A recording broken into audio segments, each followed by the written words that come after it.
Ikri Herin Ardi dengan NIM 230306031 dari Prodi Peternakan kelas A Fakultas Pertanian Universitas Sumatera Utara. Di sini saya akan menjelaskan tentang sistematika pada bebek. Yang pertama itu filum, yaitu chordata, kelasnya Aves, Urdo, Anephomes, familinya Anetida, genusnya Anes, spesiesnya Anas Platinus Domentius. Di sini saya akan menjelaskan tubuh apes. Tubuh apes terbagi atas, yang pertama caput atau kepala, yang kedua colum atau leher, terus truncus atau badan, selanjutnya ekstremitas anterior, selanjutnya ekstremitas posterior, selanjutnya ada cudal atau ekor. Nah, caput ini terdiri atas rostrum atau paru, merupakan mulut pada apes, disusun oleh maksila atau rahang atas, disusun dan manibula atau rahang bawah yang dilapisi oleh zat tanduk. Yang kedua, cavum oris, terdapat alat-alat pada maksila. Yang pertama, nares posteriors, menghubungkan rongga mulut dengan rongga hidung. Selanjutnya terletak di bagian tengah dan belakang membentuk visura zona sekundaria yang berbentuk celah. Selanjutnya ostium phalangeum tuba anditiva estaci, terletak di medial di belakang visual zona sekundaria. Selanjutnya platum, pada bagian ini terdapat dua lipatan. Yang pertama cista marginalis atau tepi, perica plantini atau tengah. Pada bagian manibula terdapat aditus, largus dan lingula panjang kecil meruncing, dilapisi zat tanduk. Yang ketiga nares anteriores atau nostri atau lubang hidung, berjumlah sepasang, terletak di bagian lateral. Selanjutnya cera, merupakan tonjolan kulit yang lunak pada pangkal rostrum atas. Yang kelima organ visual atau indera penglihatan, dikelilingi oleh kulit yang berbulu, berjumlah sepasang, terletak pada dorso caudal rostrum, mempunyai dua kelopak mata yang dapat digerakkan palpebra superior dan inferior. Di bawah kelopak mata terdapat selaput tipis. Membran nicitas globus oculis atau bola mata mempunyai pupil yang berwarna kuning hingga jingga. Yang keenam, polus asticus externus, terletak sebelah dorsus caudal dari organel visus, ditutupi oleh bulu halus. Di dalamnya terdapat membran timpani yang berguna untuk menangkap getaran suara. Nah, yang kedua, cervix, berbentuk panjang dan fleksibel, menghubungkan caput dengan truncus. Selanjutnya yang ketiga, truncus, tertutup bulu yang tebal. Pada truncus terdapat dua pasang ekstremitas. Di bagian caudalnya terdapat bangunan yang disebut orpingum, tepat berpangkalannya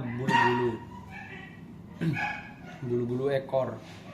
Di bagian dorsal dari orpingum terdapat papila yang berlubang sebagai maura. Selanjutnya kelenjar minyak, glandar organelles yang berguna untuk meminyaki bulu. Terus yang keempat, ekstremitas anterior mengalami modifikasi berbentuk sayap yang disokong oleh tulang-tulang. Itu terbagi A. Humerus atau tulang lengan atas yang bersendi pada capis glenoides dari cingulum anterior. Terus B itu radus atau tulang pengumpil. Selanjutnya ulna atau tulang hasta. Selanjutnya osta capen atau pergelangan tangan. Pada apes ada dua buah, yaitu os fasciculum menempel pada radius dan os cuneiform yang menempel pada ulna. Selanjutnya carpometatarsus, yaitu persatuan antara tulang carpalia dengan tulang metacarpalia atau telapak tangan. Selanjutnya digit ada 3 buah. Nah, yang selanjutnya ekstremitas posterior terdiri atas ruas pertama dan ruas kedua atau femur dan erus yang memiliki musculus yang tebal, dan ruas di bawahnya yang disebut snack yang hanya ditumbuhi bulu. Mempunyai 4 digit, ujungnya bersifat forcula atau cakar di jat tanduk. Tulang-tulang yang menyokong ekstremitas posterior yaitu A. Yang pertama ostium femur atau tulang paha yang panjang. B. Patella, tulang lutut kecil terletak pada persendian antara femur dan erus. Selanjutnya tibotarsus, persatuan antara tulang tibia dan tarsalia. Selanjutnya fibula, pendek dan kecil, menempel pada tibatasus. Selanjutnya tasus. Di sini saya akan menjelaskan bulu-bulu pada unggas. Yang pertama itu plumae. Plumae terdiri dari beberapa bagian. Yang pertama ada calamus, yaitu bagian yang melekat pada tumbuh unggas. Lalu ada racis. Baru ada vexillum. Di situ ada barbulae. Nah, yang kedua ada bulu plamulae. Bulu plamulae ini mirip seperti bulu plamue tapi lebih kecil. Bulu ini lebih pendek. Selanjutnya bulu terakhir ada bulu pilopumae, yaitu mirip seperti pohon beringin kecil. Terdapat barbar pada ujung dari bulu tersebut. Selanjutnya saya akan menjelaskan tentang sistem nervesum atau otak. Yang pertama itu ada cerebrum yang berfungsi untuk mengatur semua aktivitas pada bebek. Yang kedua, cerebrum berfungsi untuk mengatur keseimbangan tubuh. Terus yang ketiga, medulla oblongata berfungsi untuk mengatur aktivitas tubuh bagian dalam seperti aliran darah, kebutuhan oksigen, serta fungsi jantung dan paru-paru. Yang keempat, medulla spinalis berfungsi untuk mengantar informasi dari otak ke otot dan organ tubuh tertentu lainnya. Selanjutnya saya akan menjelaskan tentang sistem digosteria pada bebek, dimulai dari rostrum atau paru.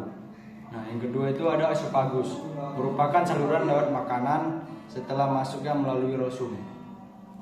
Pada esophagus terjadi gerakan peristaltik yang berfungsi untuk mendorong makanan melalui masuk ke organ pencernaan selanjutnya. Yang ketiga, inglupes atau crop atau tembolok, merupakan organ berbentuk seperti kantong yang berfungsi sebagai tempat penyimpanan makanan sementara.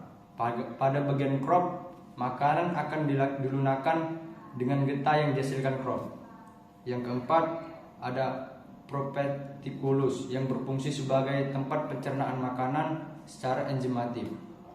Yang kelima ada ventriculus atau ginjal atau ampela, tempat berlangsung pencernaan makanan secara mekanik dengan bantuan kecil atau grip yang diikuti masuk ke dalam ventriculus pada saat bebek makan. Yang keenam ada integumentum terdiri dari 3 bagian, yaitu duodenum, terus ada gingium, terus ada ileum. Mukosa usus halus berfungsi untuk menggerakkan makanan dan memperluas permukaan untuk menyerap sisa-sisa makanan oleh fili-fili pada dinding usus. Pada intestinium tune juga terjadi pencernaan secara enzimatis. Terus yang ketujuh ada ceculum atau ceca, tempat terjadi pencernaan karbohidrat, protein, dan absorpsi air. Cecum merupakan bahan antara intestinium tenus dengan intestinium charmus, berfungsi untuk mengelola sisa-sisa makanan yang tidak tercerna menjadi fases. Selanjutnya reticulum berfungsi untuk menampung fases sebelum dikeluarkan.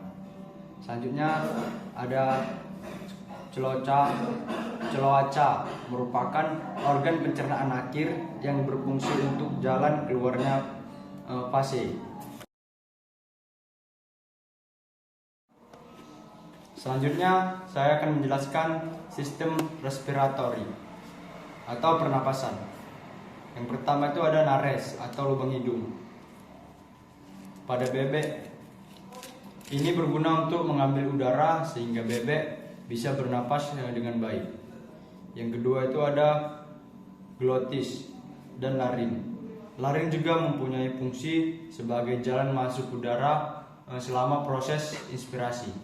Yang ketiga ada trakea. Trakea ini berfungsi untuk mencegah terjadinya colapase karena adanya tekanan negatif pada saat bebek bernapas. Yang keempat itu ada pulmo atau paru-paru. Fungsinya sebagai tempat sirkulasi atau pergantian oksigen dan karbon dioksida. Di dalam paru-paru terdapat bronchus, bronchiolus, dan alveolus untuk membagi CO2 dan O2 di dalamnya. Selanjutnya saya akan menjelaskan tentang enzim pada proses pencernaan. Yang pertama ada enzim amilase, berfungsi sebagai pemecah fatty atau karbohidrat menjadi glukosa atau gula. Selanjutnya enzim peptidase yang berfungsi untuk mengubah protein menjadi asam amino. Terdapat enzim lipase yang berfungsi untuk mengubah lemak menjadi asam lemak dan gliserol. Selanjutnya enzim terpisin yang berfungsi untuk mengubah protein menjadi asam amino untuk diserap oleh tubuh.